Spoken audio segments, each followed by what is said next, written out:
For this final video, we're going to take a look at what happens when for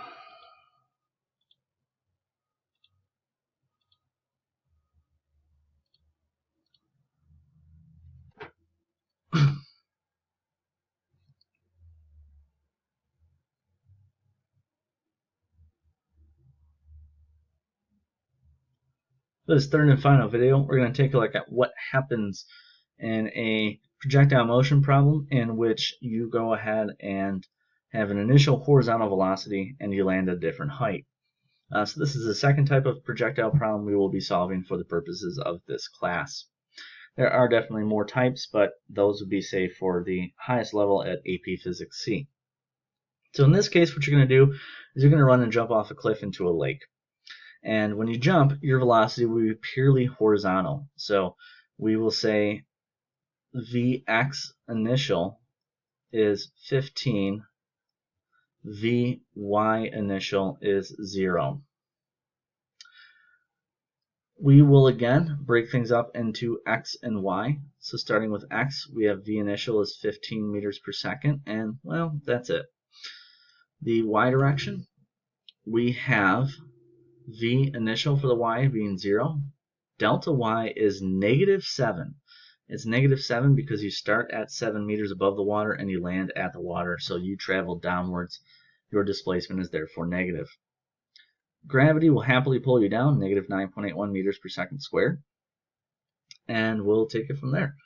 So I look at the three equations that I have access to, and the first one at the moment is not going to help me because I don't know the final velocity and I don't know the time.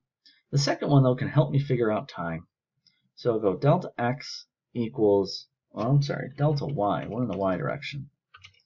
Delta y equals v naught t plus 1/2 at squared. The v initial t cancels out because v initial was 0. So that leaves me with -7 is 1/2 -9.81 t squared. Grab the calculator, go -7 divided by 1/2 divided by -9.81. Make sure you take the square root afterwards, you'll get 1.19 seconds.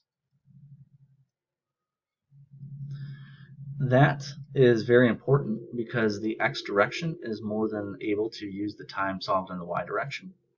So we'll be able to figure out our distance now. Just like in the flat ground problems, x direction just simplifies to this. This is the only thing that works. Delta x is v naught t. So delta x will be 15 times 1.19 seconds.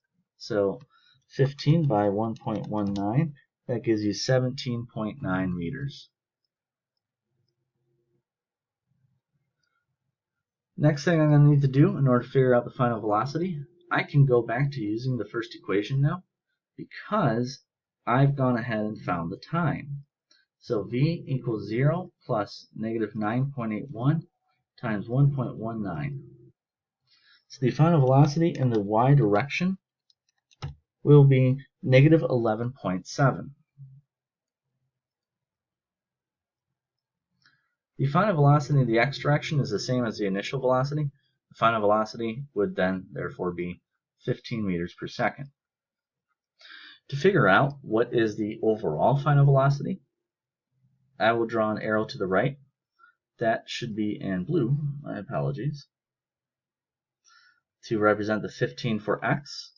And then since it's in the -11.7, I will draw 11.7 directed downwards.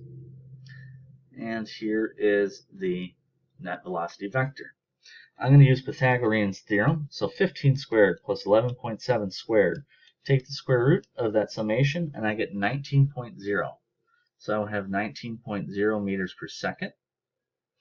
And then here's theta. So tan of theta is 11.7 over 15. The inverse tangent of 11.7 over 15 gives me 38.0 degrees. So 38.0 degrees below positive x axes. Just like in the last video, I'm going to go ahead and show you another example, but I'm not going to talk you through it. I'll just put it in a faster speed.